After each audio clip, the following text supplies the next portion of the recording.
হেঁটে হেঁটেও ইংলিশ শেখা সম্ভব এবং একদমই যে আমরা প্রত্যেকে ইংলিশ শেখার জন্য অনেক ওয়ে দেখছি, কিন্তু আপনি জানেন না আপনার কাছে যে বিষয়টা আছে, আপনার আশেপাশে যে বিষয়গুলো আছে, এই বিষয়গুলোকে অবজার্ভ করার মাধ্যমে, ইংলিশে ডিসক্রাইব করার মাধ্যমে আপনি কিন্তু খুব সহজে ইংলিশটাকে আপনি আয়ত্ত করতে পারেন।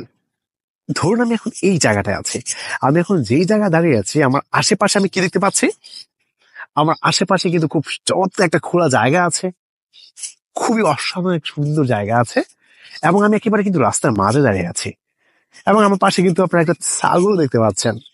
খুবই সিম্পলি বিষয়টা কেন বলা, পাশে কিন্তু একটা বড়ই গাছ আছে, খুব সুন্দর প্রকৃতি, অনেক ডিফারেন্ট টাইপসের কিন্তু এখানে গাছ আছে এবং বিভিন্ন ঘাস আছে।